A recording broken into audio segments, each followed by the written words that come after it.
Harka fuudhaa daawwattootaa fi dhaggeeffattoota keenyaa nagaan keenya kabajaa fi jaalala bakka jirtan birattis naga qabu jechaa oduuwwan wayitaa'oo yeroo kanaaf qopheeffanneen isinitti himaa dursa oduu ijoo. Gatiin geejjiba uummataa magaalaa Finfinnee birrii 5 hanga birrii 20tti akka dabalatu ibsame. Taarifa haaraa bahee kanaan daballi guddaan kan taasifame otoobisii magaalaa irratti yoo ta'u gatii olaanaan birrii 50 irraa gara 70tti ol guddateera jedhame. Kunis uummata keessatti komii guddaa uumeera. Gabaasa bal'aa qopheeffanneerraa isin biraan geenya. Gaazexeessaa Taarikii Olaanaa dhibee irraa buleen yaalamaa ture du'aan addunyaa kanarraa boqochuu miidiyaaleen biyya keessaa gabaasaa jiru. Gaazexeessaan hangafni kun kanaan dura hundeeffama raadiyoo Faanaa akkasumas hundeeffama Saataabaa'oo kan amma OBN'tti guddate keessatti qooda olaanaa akka qabutu himame. Kanas ni balballoomsina. Fila dhiigaa bilchiginnaan maqaa filannootiin geggeessuuf jiru irratti hirmaachuun gatii guddaa isin kaffalchiisa jechuun garichi ibsa baaseen akeekkachiisa kenne. Gama biraan bilchiginnaan haalli kamiyyuu filannoo irraan dhorkuu hin danda'u jechuun dhaadate. Dhimma kanarratti yaadonni bal'aan dhagahamaa jiru. Isinis bal'ina isaa ni dhageessu. Gaazexeessonni televezyiinii Tigraay 30 ta'an maqaa fi mallattoo isaanii waliin wal qabsiisanii xalayaa gaaffii bitootessa 5 bara 2018 akka lakkoofsa Impaayiretiitti pirezidaantii bulchiinsa yeroo Tigraay Leetinaanti Jeneraal Taaddasee Warradeef barreessaniin miindaan isaanii kan ji'a guraan alaa yoo hin kaffalamneef hojii dhaabuuf akka jiran beeksisaniiru. Kutaaleen hawaasaa kanneen biroonis yaaduma wal fakkaataa ibsaa jiru. Kanas isin biraan geenya. Ministeerri muummee Israa'el Benjaamin Netanyahuun biyyi isaanii waraana jabaa keessa jiraachuu ifoomsuun bunas akka jaallatan dubbatan. Gama biraatiin miidiyaan Iraan ministeerri muummee Israa'el Benjaamin Netanyahuun haleellaa Iraan ajjeefaman jechuun gabaase. Lola bahaa giddu galeessaa kan torban lamaa ol lakkoofsise kana ni balballoomsina. Odeeffannoo wayitaawaa Impaayirtii fi Oromiyaa keessaa yeroo yerootti argachuudhaaf toora YouTube chaanalii kana subscribe, like, share taasisaa jechaan gara oduu bal'aan qopheeffanneetti isin dabarsa. Gatiin geejjibaa magaalaa Finfinnee birrii 5 hanga 20tti dabale. Gatiin geejjiba uummataa magaalaa Finfinnee birrii 5 hanga birrii 20tti akka dabale gabaafame. Taarifa haaraa bahee kanaan daballi guddaan kan taasifame otoobisoota magaalaa irratti yoo ta'u gatiin olaanaan birrii 50 irraa gara 70tti ol guddateera. Biiroon geejjibaa magaalaa Finfinnee guyyaa kaleessaa bitootessa 15 bara 2026 ibsa baaseen daballiin gatii kun waggaa tokkoo fi ji'a 4 keessatti jalqabaatiif kan taasifame ta'uu beeksise. Daballiin gatii yeroo dhumaa konkolaataa bara 2014 akka lakkoofsa Impaayiretiitti kan taasifame yoo ta'u yeroo sanatti gatiin beenzilaa liitirri birrii 91 fi kan naaftaa ammoo 90 ture jedhame. Yeroo gara waggaa tokkootti siquuf osoo fooyya'insa taarifaa hin godhamin keessa gatiin beenzilaa liitiratti gara birrii 41 dabale. Kan naaftaa adiis gara birrii 49 dabaleera. Ministeerri daldalaa fi walitti hidhamiinsa naannawaa torba darbee gatiin gurgurtaa boba'aa dabaluu waan danda'uuf akeekkachiisee ture. Akka gatii haaraa kanaan beenzilaa liitirii tokko birrii 132 fi saantima 18 gurguramaa kan jiru yommuu ta'u naaftaan ammoo birrii 139 fi saantima 84 gurguramuu irratti argama. Biiroon geejjibaa magaalattii ibsa kaleessa baaseen akka ibsetti daballiin taarifa geejjibaa magaalaa Finfinnee sirreeffamni taarifaa gatii gurgurtaa oomishaalee boba'aa amma jiru irratti taasifamee hordofee akka mudate ibse. Taarifichi sarara irraa eegalee hojiirra kan oolu yoo ta'u taaksii minibaasii otoobisoota giddu galeessaa kanneen akka haayigarii fi xixiqqii dabalatee otoobisoota gurguddoo magaalaaf kan qophaa'edha jedhame.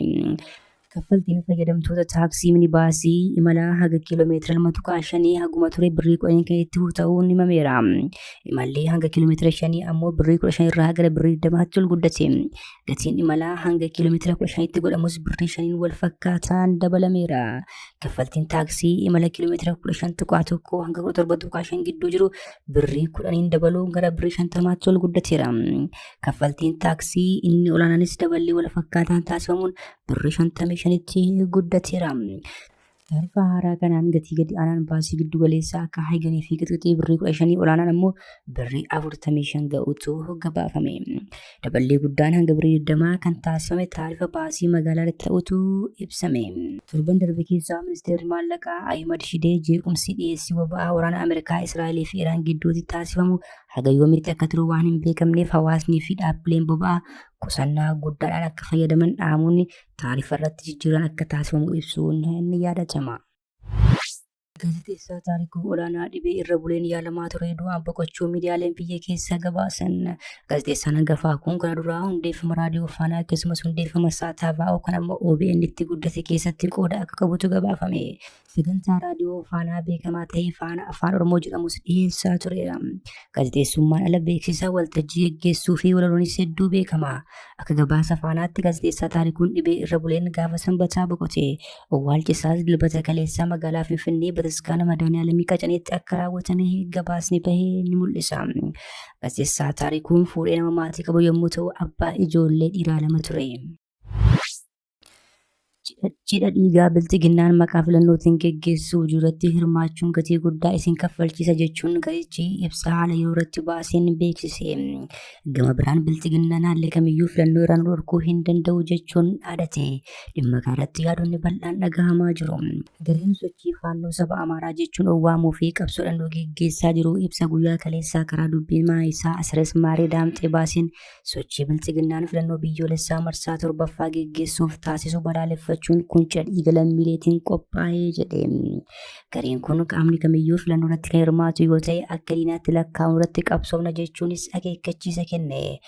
Guutuu kanaan jiru afayaa'iin mana maree federeeshinii obbo Ageenyoo Tashaagar Engadda magaalaa Hawaasaarraa haasawaa taasisaniin filannoo qabeessii fi amanamaan geggeeffamaa jedhaniiru.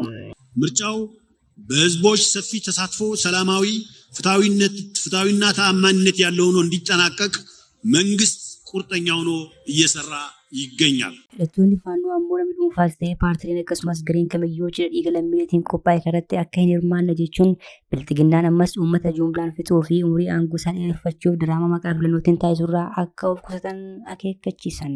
Qondaalli bilxiginnaa tokko tibbanaa yaada kennaniin gareen finxaaleeyyii kun naannoo Amaaraa keessatti dhiibbaa taasisuu jabeessus filannoon inuma geggeeffama jechuun dhaadatanii turan.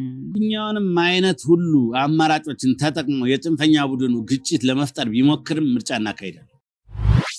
Gaazexeessitoonni televezyiinii Tigraay 30 ta'an maqaa fi mallattoo isaanii wajjin wal qabsiisanii xalayaa gaafa bitata 30 bara 2018 akka lakkoofsa Impaayiretiitti pirezidaantii bulchiinsa yeroo Tigraay Leetinaant Jeneraal Taaddasee Warradeef barreessaniin miindaan isaanii kan ji'a guraandhalaa yoo hin kaffalamneef hojii akka dhaaban beeksisaniiru.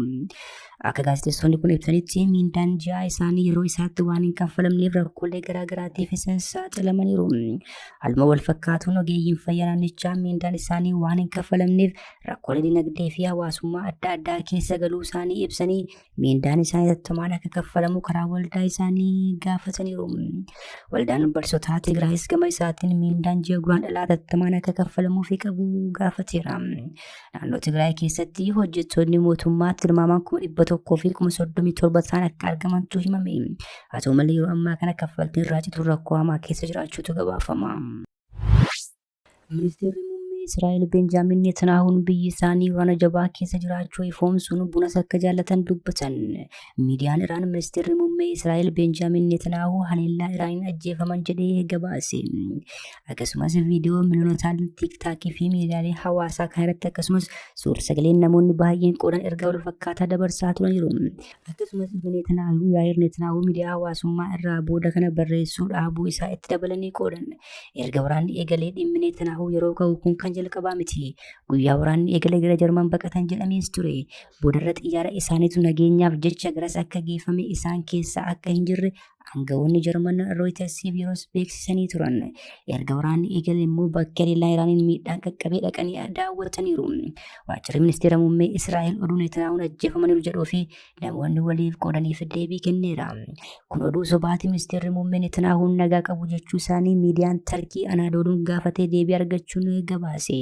Netanyahuun guyyaa dilbataa viidiyoo isaan kaafee keessaa yeroo buna bitanii fi gargaaraa isaanii waliin haasa'an miidiyaa hawaasaa irratti qoodaniiru. Viidiyoocha irratti afaan Yihuudii kan dubbatan yoo ta'u Rooyiters bakki viidiyoon waraabame magaalaa Yerusaalem ta'uu mirkaneessuu gabaase. Oduun miidhamaniiru yookiin du'aniiru jedhu miidiyaa Iraaniin tamsa'ee miidiyaa hawaasummaa gubbaa erga ijoo dubbii ta'e booda viidiyoocha irratti akkana jedhan. Kubbaayyaa bunaa isaanii fudhanii jecha du'a jedhu irratti qoosan. Jechi du'a jedhu afaan Yihuudiin ammas ta'ee waa tokko akka malee jaallachuu kan jedhutti hiikamuu danda'a jechuu Rooyiters gabaaseera. Kabajamtoota hordoftoota keenya oduu sa'aatii kanaaf qabannee dhiyaannee kana gaammatti hordoftan ture. Oduu biraan hanga walitti deebinutti nagaa ta'aa.